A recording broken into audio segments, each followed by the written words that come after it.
था कि भारतीय जनता पार्टी में मुझे काम करने का स्पेस नहीं दिया। मैं एक ऐसा व्यक्ति हूं जिसने कभी ये नहीं कहा कि मुझे मंत्री नहीं बनाया या फलाना पद नहीं दिया। मैंने कहा मुझे काम करने का स्पेस नहीं दिया। और दूसरा मैंने ये कहा था कि my problem is with the party और विद द गवर्नमेंट। उस समय खजूरी साहब की जनरल साहब की एक सरकार थी, तो मैंने उस समय ये भी कहा। और मुझसे बहुत सारे लोगों ने सवाल जवाब किए कि अब आप बीजेपी में आए, अब क्या करेंगे। तो मैं आज भी कह रहा हूं कि बीजेपी ने मुझे बहुत काम करने का शायद बीजेपी ने अपने नजरिए में बहुत परिवर्तन लाया और मुझे काम करने का एक व्यापक अवसर शुरू में ही प्रदान किया। इसलिए मैं अपने इस निर्णय से बहुत संतुष्ट हूं।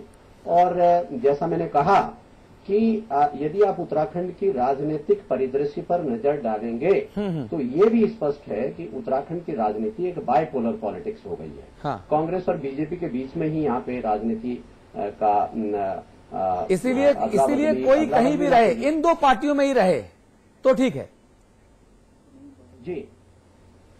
इसीलिए कोई कुछ भी करे, लेकिन एक बीजेपी में रहे, एक कांग्रेस में रहे तो भविष्य सुरक्षित है। अरे अभी नहीं सही तो अगले 5 साल बाद फिर सरकार आ जाएगी, क्या दिक्कत है? नहीं है। कम से कम मैं औरों के बारे में कहूं ना कहूं, हाँ। जहां तक मेरा प्रश्न मुन्ना सिंह चौहान का सवाल है, हाँ। मैं बहुत सुरक्षात्मक नहीं खेलता।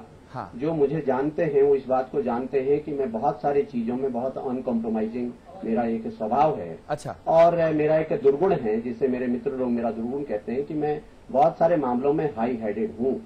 लेकिन उसके बावजूद भी मैंने जैसा कहा कि भारतीय जनता पार्टी ने बहुत तमाम सारे परिस्थितियों पे और हमने तमाम सारे परिस्थितियों पे बातचीत करके हाँ। और इस निष्कर्ष पर, और मुझे ये आत्मसात करने में कोई गुरेज नहीं है कि मैंने भी अपने स्वभाव में थोड़ा सा परिवर्तन लाने का प्रयास किया।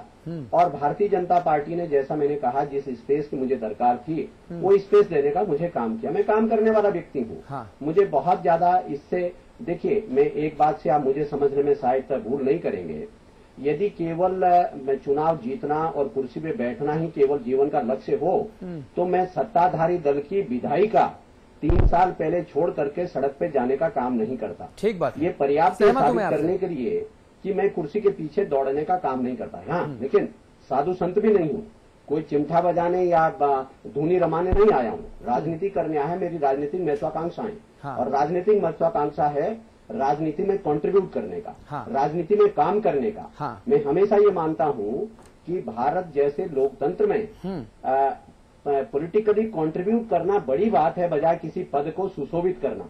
इसलिए मुझे लगता है कि भारतीय जनता पार्टी के साथ आज खड़े होकर के, भारतीय जनता पार्टी के मंच पे खड़े होकर के हाँ। मैं पॉलिटिकली कंट्रीब्यूट कर सकता हूं। हाँ। और यहां तक कि उत्तराखंड राज्य के जो क्षेत्रीय सरोकार है, हाँ। जिसकी पैरवी में लगभग 10 साल तक करता आया, हाँ। उन सरोकारों की भी बेहतर पैरवी में कण्डारी साहब भारतीय जनता पार्टी के मंच पर रहकर कर सकता हूं। मुझे एक चीज बताइए, इतनी सारी अच्छी बातें मुन्ना सिंह चौहान साहब कह रहे हैं और तमाम अच्छी बातों को छोड़कर आप कांग्रेस पार्टी के साथ चले गए और अपना उम्मीदवार भी जिता ना पाए, तो अब लोग तो तमाम तरह की बातें कह रहे हैं कि भाई साहब नारे तो आपने खूब बड़े बड़े लगाए, लेकिन अब लोग कह रहे हैं कि भाई क्या हुआ तेरा नारा, क्या हुआ तेरा वायदा, क्योंकि मामला मुख्यमंत्री जी के बेटे का है। आपने बहुत अच्छा प्रश्न किया है। मैं पहले कांग्रेस में था और 25 साल बाद फिर मैं कांग्रेस में गया हूं। ये आपको मैं बताना चाहता हूं कि जब मैंने देखा कि तानाशाही और हिटलरशाही, और ये देखा मैंने कि न संविधान, पार्टी के संविधान की पालन किया जा रहा है और न ही लोकतंत्र की ये कहिए कि प्रक्रिया अपनाई जा रही है, तो मैंने सोचा ऐसी पार्टी में रहना मेरे लिए ठीक नहीं है और मैं कांग्रेस में आया। प्रश्न इस चीज का उठता है कि साकेत बोगना के लिए जो कांग्रेस के प्रत्याशी युवा है, ऊर्जावान है और प्रखर वक्ता है, उनको जिताने के लिए मेरे शुभचिंतकों ने, मैंने और मेरी हितैषियों ने सभी 14 विधानसभाओं में काम किया है। और आपको मैं बता देना चाहता हूं कि चक्रौता जनपद उत्तरकाशी, जनपद टिहरी में आपने देखा होगा कि कांग्रेस का प्रत्याशी आगे रहा है। अब रहा सवाल देहरादून में तो रसोई गैस सिलेंडर का आक्रोश जनता में था। हाँ। रसोई गैस सिलेंडर के मूल्य में वृद्धि हुई और रसोई गैस सिलेंडर की संख्या में कटौती की गई और इसी का परिणाम है कि कांग्रेस यहाँ पीछे रही है। और भारतीय जनता पार्टी अगर ये कहे कि हमने बहुत बड़ी विजय हासिल कर दी, ये विजय तो उस जनता की है जो कि आक्रोशित थी और उन्होंने आक्रोश में जो है भारतीय जनता पार्टी के प्रत्याशी को वोट डाले हैं और कांग्रेस का प्रत्याशी जो है देहरादून से पीछे रह गया है। ठीक है, आप रहिए अमिताभ अग्निहोत्री जी। मेरा सवाल यही है कि जब जीत हार होती है, दो लोग जब लड़ेंगे तो जीत हार होगी, जनता तक कौन किस मुद्दे को किस तरीके से लेकर जाता है ये महत्वपूर्ण होता है। और केंद्र की और राज्य की जो राजनीति है जब लोकसभा चुनाव होते हैं तो उस पर भी हावी होती है, मैं समझता हूं। लेकिन बड़ा सवाल यह है कि जब चुनाव के ऐन पहले दल बदल होता है तो जहां पर जीत मिली वहां तो सब ठीक है, लेकिन जहां पर जीत नहीं मिली वहां पर चीजें सिरे से गड़बड़ा जाती हैं। ऐसे में दल बदल करने वाले जो नेता हैं अमिताभ जी, उनका भविष्य कितना सिक्योर हो पाता है? देखिए, वो डेंजर जोन में खेलते हैं, ये बात तो मैं कहूंगा। उत्तर प्रदेश में कांग्रेस ने 3 महीने से 72 घंटे के भीतर आने वाले 70 लोगों को विधानसभा की टिकट दे दी। उस 70 में से 69 हार गए। जैसे ही वो हारे उत्तर प्रदेश में, अभी चुनाव जो हुआ था, वैसे ही सबसे पहला काम ये हुआ कि पार्टी के पुराने लोगों ने उन 69 आयातित हारे हुए उम्मीदवारों को धक्का देके बाहर किया। बोले भाई ना, इनको बाहर करो। तो आप हाई रिस्क जोन में तो है, 11,000 वोल्ट का करंट है और उस पर आप ट्रेवल कर रहे हैं। आपका नसीब जीत जाए कैंडिडेट तो बल्ले बल्ले, तो केक में आपकी हिस्सेदारी मानी ही जाएगी। और अगर हार गया तो जो मूल पार्टी होती है उसके नेताओं पर छींटाकशी बाद में होती है, पहले छींटाकशी हो जाती है जो नया आया होता है। अब कांग्रेस के भीतर संघर्ष क्या है इस वक्त? वहां मुन्ना सिंह जी तो इसलिए बच गए कि भाई भाजपा जीत गई, तो अब उस जीत में कोई कितना भी शेयर ले ले उस पर विवाद हो सकता है, लेकिन जीते हैं तो सबने मेहनत की तो जीत गए, एक भाव रहता है। कांग्रेस में समस्या क्या? कंडारी साहब ने एक फिगर बताई कि भाई इतने वोट तो हमारे चलते आए, तो हरीश रावत से लेके हरक सिंह रावत तक और किशोर उपाध्याय से लेके विजय बहुगुणा तक सब लोग कह रहे कि फिर बाकी हमने क्या किया? जब वोट में इतना बड़ा शेयर कंडारी जी के चलते आया तो फिर पूरी कांग्रेस क्या कर रही थी?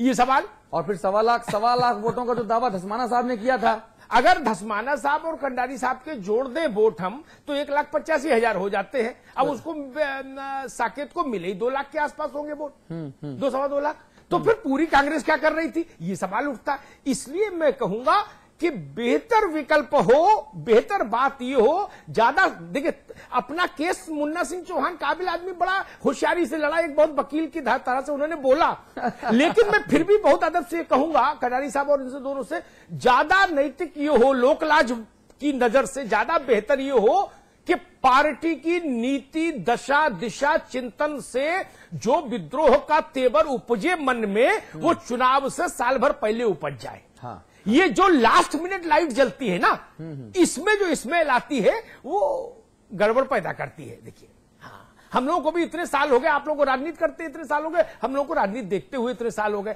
वो जो लास्ट मिनट पर चेतना पुंज जागता है, बोधि वृक्ष के नीचे तथागत बनने की जो प्रक्रिया है, रातों रात मैं देखता हूं 20 बरस कांग्रेस में बिताए, एक रात पर चेतना जागी, बोले जी कांग्रेस खराब है।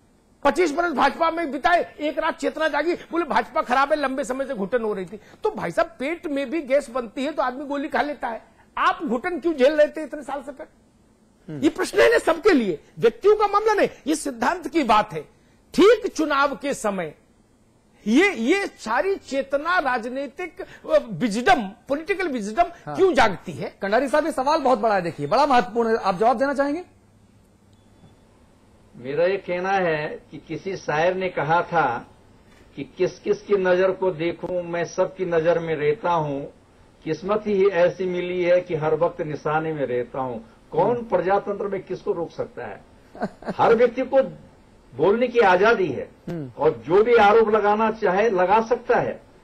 जहां तक प्रश्न उठता है विधानसभा के चुनाव का, लोकसभा के चुनाव का, हर व्यक्ति प्रयास करता है, कभी चुनाव हारते हैं, कभी जीतते हैं। इस टिहरी उपचुनाव में मैंने और मेरे समर्थकों ने और शुभचिंतकों ने घनसाली में काम किया है और ये देखिए कि घनसाली में जहां भारतीय जनता पार्टी का विधायक 14,000 की लीड से जीता था, वहां हम 419 पर उस लीड को लाए हैं। हाँ। उसी प्रकार से सैंसपुर में भी मैंने काम किया और मेरे समर्थकों और शुभचिंतकों ने काम किया। अच्छा, ठीक है, तो ठीक बात है। अब 2014 तक क्या भविष्य देखते हैं? लीड को हम जो है 1500 पे ले आए।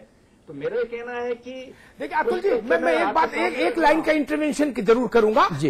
ये प्रश्न कंडारी साहब या चौहान साहब का मैंने नहीं कहा, मैं व्यक्तियों पर टिप्पणी में कभी रुचि नहीं रखता। हाँ। उत्तर प्रदेश में एक बड़े नेता हैं, कई दफा मंत्री रहे और प्रभावशाली नेता हैं। उनकी तासीर ये है हुजूर कि हर चुनाव से पहले वो अपने चेतना प्रज्ञा चक्र को जागृत करते हैं और उनको पता लग जाता कौन सरकार बनाएगा और उसी पार्टी में वो शामिल हो जाते हैं और उस पार्टी सरकार भी बना लेती है। अच्छे अब ये अगर लोकतंत्र है तो ऐसे लोकतंत्र से मैं सहमत नहीं, और ये लोकलाज नहीं है।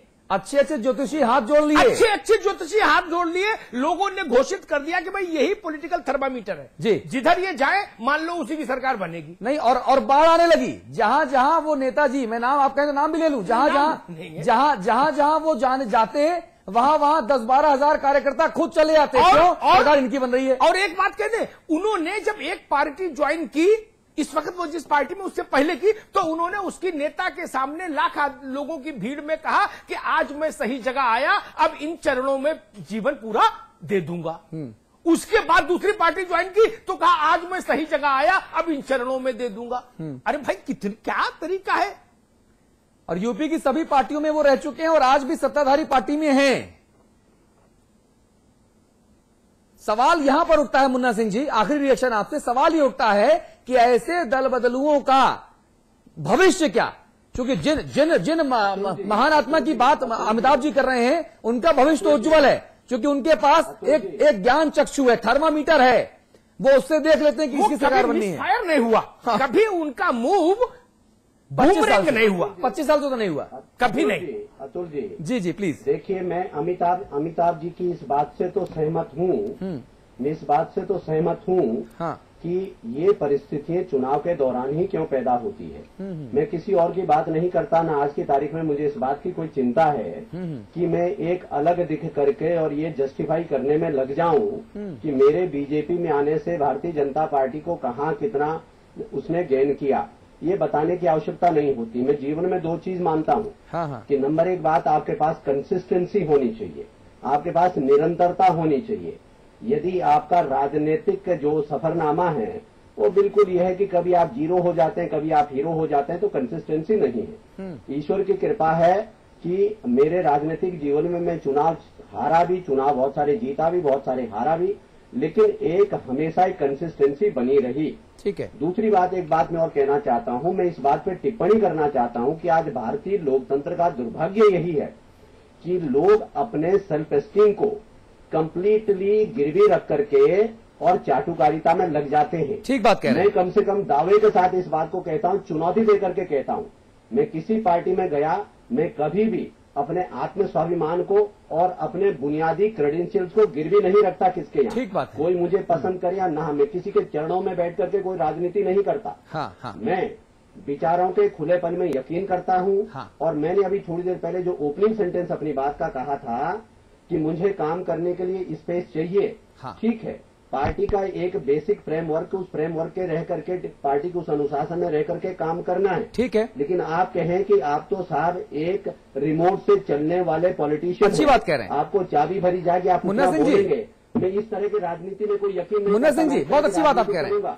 भारतीय जनता पार्टी मुझसे कोई ऐसी अपेक्षा भी नहीं करती। जी नहीं, आप बहुत साफगोई से बात कह रहे हैं। मैं सराहना करता हूं आपकी, मैं तारीफ करता हूं आपकी कि आप बहुत अच्छे से ईमानदारी से अपनी बात कह रहे हैं। कंडारी साहब, मैं आपकी भी सराहना करता हूं कि आप दोनों नेताओं ने बिना किसी लाग लपेट के बहुत अच्छे से, बहुत सम्मानित तरीके से अपने दिल की बात कही। अतुल जी मुझे आपसे एक ही बात कहनी है। जी कहिए। एक ही बात कहनी है कि ये भी लोकतंत्र की दृष्टि से विचारणीय प्रश्न है। हाँ। मैं अमिताभ जी की इस बात पे टिप्पणी कर रहा हूँ। हाँ। क्या पार्टियां ये मान करके बैठेगी यदि कोई कार्यकर्ता हमारी पार्टी में सम्मिलित हो गया, हाँ। तो पार्टी का केवल जरखरीद गुलाम हो गया। हाँ। वो उसको अपने आप में कोई स्पेस नहीं मिलेगा। हाँ। उसके लिए चिंतन के लिए अपने आप में कोई दायरा नहीं होगा। ठीक है। वो कहीं पर अपने विचार स्पष्ट रूप से प्रकट नहीं कर पाएगा। ठीक है। यदि वो पार्टी के मंच के अंदर स्पष्ट रूप से अपने विचार कहीं जाहिर करता है। हाँ। तो उसे आप अनुशासनहीनता का ठप्पा लगा करके जी। उसे कहेंगे कि अनुशासनहीन हो गए, महत्वाकांक्षी हो गए।